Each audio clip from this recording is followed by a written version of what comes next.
جی ناظرین، پروگرام کے سلسلے کو مزید آگے بڑھائیں گے اور اس وقت ٹائم ہوا ہے ہدایت کی بات کا، اور ہدایت کی بات ہم شروع کرتے ہیں اقوال معصومین سے، اور پہلا قول ہم پیش کریں گے نبی کریم صلی اللہ علیہ وآلہ وسلم کا۔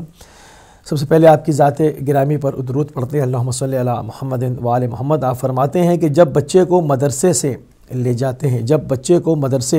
جاتے ہیں اور استاد اسے بسم اللہ پڑھاتا ہے تو خدا اس کے والدین کو جہنم کی آگ سے بچا لیتا ہے۔ اللہ اکبر۔ آپ دیکھیں کہ اگر اس کے اندر اس کی گہرائی میں تھوڑا سا اترا جائے اور اس پر غور کیا جائے کہ ابھی اس نے صرف بسم اللہ پڑھی ہے، ابھی اس نے شروع کیا ہے، ابھی شروعات ہے اس کی، حالانکہ پورا دین، پورا قرآنی تعلیمات اور اس کے علاوہ جو احادیث کا علم ہے مختلف، ابھی وہ سب ابھی آگے آئیں گے، مگر یہ شروعات ہے۔ یعنی کہ پہلا اسٹیپ اس پر رکھنے پر خدا جو انعام مقرر کرتا ہے وہ یہ کہ اس کی ماں باپ کو جو ہے وہ جہنم کی آگ سے بچا لیتا ہے۔ یعنی اس میں رسول اللہ صلی اللہ علیہ وآلہ وسلم جو اشارہ دینا چاہتے ہیں وہ آپ دیکھیں اس کے اندر، یعنی جتنا اس میں غور کرتے جائیں گے مختلف گوشے اس کے جو ہے وہ نکلتے چلے جائیں گے، مگر جو بالکل سامنے کی بات ہے اس سے نظر یہ آتا ہے کہ علم دین کی اتنی ویلیو ہے، اتنی زیادہ جو ہے وہ اس کا اثر ہے۔ یعنی خالی علم دینی نہیں، یعنی جو آپ اکیڈمک اپنی کوالیفیکیشن حاصل کرتے ہیں، جو اسکول جاتے ہیں یا اس کے اندر دینی تعلیم بھی حاصل کرتے ہیں تو دنیاوی بھی، یعنی اس کو جو ہے وہ ڈیوائڈ کیا گیا ہے، حالانکہ تمام کا تمام علم خدا کی طرف سے نازل ہوا ہے، چاہے اس کو ہم دنیاوی اعتبار سے دیکھ لیں یا دینی اعتبار سے دیکھ لیں۔ اس میں تفریق ڈالی گئی ایک زمانے میں اور اس کو مختلف کر دیا گیا کہ یہ دینی تعلیم ہے، یہ دنیاوی ہے، حالانکہ ایسا نہیں ہے۔ تعلیم جو ہے وہ چاہے دینی ہو یا وہ دنیا کے اعتبار سے وہ سبجیکٹس ہوں، تمام کا تمام علم انسان کو خدا کی طرف سے، اس کے پیغمبروں کی ممنون منت، اس کے ائمہ کی طرف سے جو ہے وہ انسانوں کو باہم پہنچتا رہا۔ تو اتنی اس کی علم کی فضیلت ہے کہ جس وقت بچہ بسم اللہ سے شروع کرتا ہے تو خدا اس کے والدین کے اوپر احسان کرتا ہے، اور اگر وہ دنیا سے مرحوم ہو چکے ہیں تو ان کو جہنم کی آگ سے بچا لیتا ہے۔ اس کی اہمیت کا اندازہ لگانے کے لیے جو ہے وہ یہ رسول اللہ صلی اللہ علیہ وسلم نے اس طریقہ کار کو وضع کیا اور اس پر جو ہے وہ گفتگو فرمائی۔ ایک اور قول جس میں نبی کریم صلی اللہ علیہ وآلہ وسلم فرماتے ہیں کہ آپ نے حضرت ابو ذر رضی اللہ تعالی عنہ سے فرمایا کہ جب کوئی شخص خود صالح ہو جاتا ہے تو اللہ تعالیٰ اس کے نیک ہو جانے کے وسیلے سے اس کی اولاد اور اولاد کی اولاد کو بھی نیک کر دیتا ہے۔ اللہ اکبر۔ آپ دیکھیں کہ جب ایک انسان پرہیزگاری کو اختیار کرے گا، تقوی کو اختیار کرے گا، حلم و بردبرداری کو اختیار کرے گا اور خدا کی راہ میں جو ہے وہ ایک اچھی کوشش کرے گا، معصیت خدا سے بچے گا اور نیک ہو جائے گا، تو اس سے کیا اس کو صلہ مل رہا ہے کہ اس دنیا کے اندر بھی فیض جاری، یعنی آخرت میں تو یقیناً جو ہے وہ اس کو اس کے اعمال کا صلہ ضرور ملے گا، مگر اس دنیا میں رہتی دنیا میں لوگوں کے سامنے جو خدا اس کو نیک، یعنی جو اس نے نیکی کو اختیار کیا ہے تو خدا اس کے نام کو زندہ رکھنے کے لیے اس کی اولاد کو اور اس کی اولاد کی اولاد کو صالح قرار دیتا ہے۔ کتنا بڑا اجر ہے انسان کا اس دنیا میں نیک و صالح ہو جانے کا کہ دنیا میں اس کا نام باقی رہتا ہے، کیونکہ انسان اپنے باپ دادا کے نام سے پہچانا جاتا ہے کہ فلاں فلاں کی اولاد ہے، فلاں فلاں کی اولاد۔ تو جب لوگ دیکھتے ہیں کہ اس قدر نیک و صالح اولاد تو پوچھتے ہیں کہ کس کا فرزند ہے، تو یہ اس کو انعام اور اکرام ملتا ہے دنیاوی حیثیت سے۔ بہرحال دنیا فنا ہو جانے والی ہے، اپنے تمام اہل کے ساتھ مٹ جانے والی ہے، مگر جو اعمال ہیں انسان کے وہ زندگی پر آخرت کی زندگی میں جو ہے وہ اس کے پورے کام آئیں گے، پورے آخرت کے تمام جو سفر ہے اس میں اس کے ہمراہ ہوں گے۔ ایک اور قول جس میں مولا علی علیہ السلام فرماتے ہیں کہ لوگوں کے خوف سے حق کی بات کہنے سے نہ رکو، لوگوں کے خوف سے حق کی بات کہنے سے نہ رکو، کیونکہ نہ تو کوئی موت کو قریب کر سکتا ہے اور نہ کوئی رزق کو دور کر سکتا ہے۔ ہم دیکھتے ہیں کہ لوگ جو ہے وہ رزق کے سلسلے میں جو ہے وہ حق کی بات نہیں کہتے کہ یہ فلاں حق پہ تھا مگر ساتھ نہیں دیا، چونکہ وہاں پر ہمارا بزنس خراب ہو جاتا، وہاں پر ہماری نوکری خراب ہو جاتی، وہاں پر یہ ہو جاتا، وہاں ہو جاتا۔ مگر امیر المومنین علیہ السلام جو کہ یہ جو راز ہیں ان سے واقف ہیں، تو وہ آپ کو کیا حکم دیتے ہیں، کیا بتانا چاہتے ہیں کہ لوگوں کے خوف سے حق کی بات کہنے سے نہ رکنا،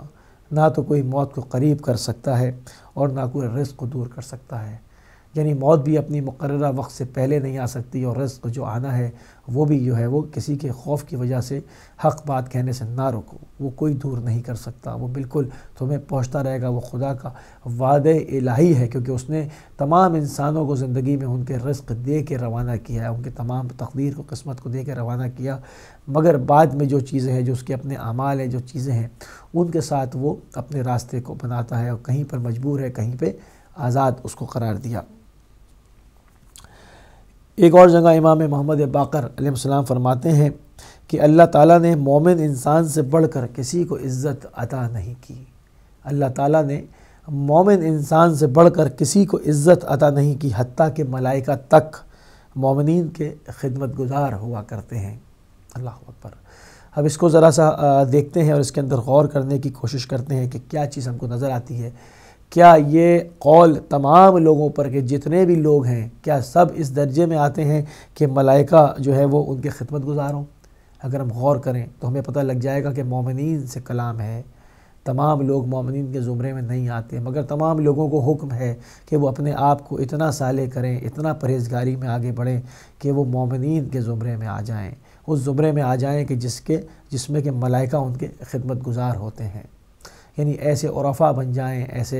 ایسے لیول کے اوپر آ جائیں، اپنے کو اس لیول پر لے کر آ جائیں۔ یعنی اور وہ لیول کیسے آئے گا؟ وہ تمام کا تمام لیول خوشنودی پیغمبر سے آئے گا، ان کی تعلیمات سے آئے گا، محمد و آل محمد کے بتائے ہوئے راستے پر چلنے سے آئے گا، ان کی تعلیمات پر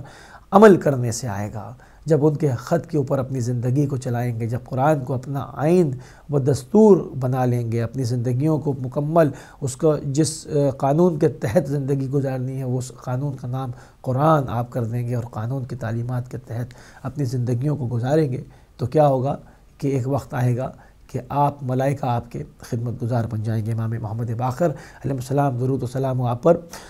وہ انسان کو اس کی عظمت رفتہ یاد دلانا چاہتے ہیں، اس کو بتانا چاہتے ہیں کہ وہ ترقی کرتا ہوا کہاں تک پہنچ سکتا ہے، کیونکہ تمام مخلوقات ایک جس حساب سے خلق ہوتی ہیں اسی طرح سے وہ رہتی ہیں، مگر انسان ہے جو کہ صفر سے پیدا ہوتا ہے اور اس نے عرفہ تک کا سفر اختیار کرنا ہوتا ہے، اس نے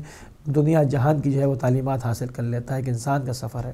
تو انسان کو اپنی جو ہے وہ ترقی کے اندر کسی چیز کو رکاوٹ کو حائل نہیں ہونے دینا چاہیے، اپنی معنوی ترقی کے اندر اس کو جو ہے وہ ہر روز، پچھلے ایک جگہ پر امام موسیٰ علیہ السلام نے فرمایا کہ ہر مومن کا ہر روز ایک جیسا نہیں ہونا چاہیے، یقیناً گزرنے والے دن سے آنے والا دن بہتر ہونا چاہیے، کوئی شب ایسی نہیں ہونی چاہیے جس میں وہ سوئے مگر اس سے پہلے وہ اپنا حساب نہ کرے،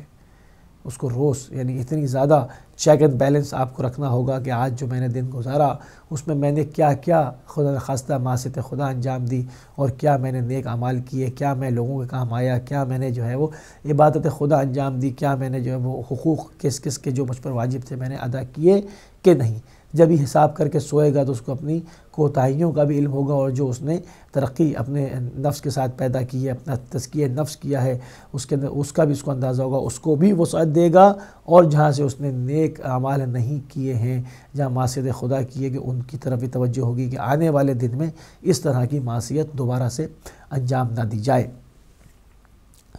اور آگے بڑھیں گے، ایک جگہ پر امام جعفر صادق علیہ السلام فرماتے ہیں کہ وہ شخص ہمارا شیعہ نہیں، وہ شخص ہمارا شیعہ نہیں جو زبان سے تو ہمارا قائل ہو مگر اعمال میں ہماری مخالفت کرے۔ اللہ اکبر۔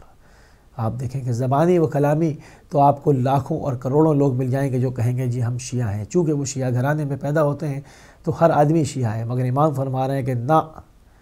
نہ وہ شخص ہمارا شیعہ نہیں جو صرف زبان سے ہمارا شیعہ ہو مگر اعمال میں ہماری مخالفت کرے۔ یعنی اعمال میں ہماری مخالفت سے مراد جو زندگی گزارنے کا طور طریقہ، جو واجبات کے احکامات، جو مکروہ و حلال کے احکامات، جو فقہی تعلیمات ہے، جو اس کے علاوہ جو روزمرہ کی زندگی کے مسائل ہیں، جو حقوق العباد ہے، جو حقوق الوالدین ہے، تمام چیزوں میں اگر معصوم کی اطاعت نہیں کرتا، ان کے بتائے ہوئے راستے پر عمل نہیں کرتا تو وہ ہمارا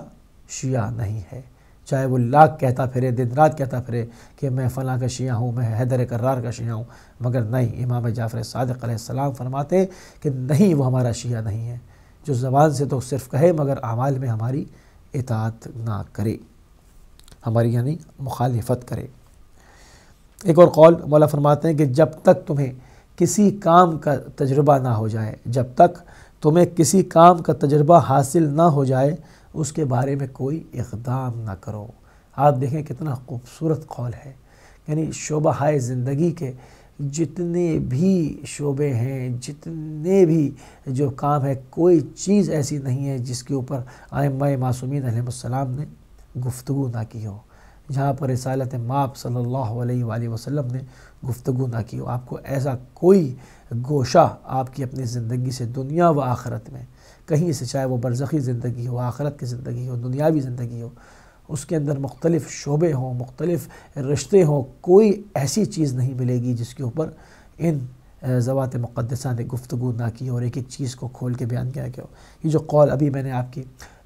خدمت میں پیش کیا، جب تک تمہیں کسی کام کا تجربہ حاصل نہ ہو جائے اس کے بارے میں کوئی اقدام نہ کرو، یہ کتنا پریکٹیکل، اس سے انسان اگر اس کے اوپر عمل کرے، عملی زندگی میں، پریکٹیکل لائف میں منجھا ہوا انسان بن جائے گا۔ یعنی اس وقت تک، اب ہم دیکھتے ہیں کہ بعض لوگوں سے آپ بات کریں وہ کہتے ہیں بزنس میں نقصان ہو گیا، کیوں ہو گیا جی؟ اس کا تجربہ نہیں تھا، شروع کر لیا تھا، فلاں چیز میں ہم نے کام سٹارٹ کیا، ہمیں خود نہیں پتہ تھا، ہمیں دھوکہ دے دیا گیا۔ آپ دیکھیں کہ صرف ایک قول کے ذریعے آپ کو آپ کے یعنی پوری زندگی بھر کی جمع پونجی جو آپ کے داؤں پر لگ سکتی ہے اس کو بچایا جا رہا ہے کہ جب تک تمہیں کسی کام کا تجربہ حاصل نہ ہو جائے اس بارے میں اقدام نہ کرو، اس وقت تک جب تک مکمل اس کو سمجھ نہ لو، جو تمہاری گرفت میں نہ آ جائے، تمہارے کنٹرول میں نہ ہو، اس بارے میں تم شروع نہ کرو، اس کو اقدام نہ کرو۔ اور اسی کے ساتھ جو ہے وہ ہم اقوال معصومین کو یہاں پر روکیں گے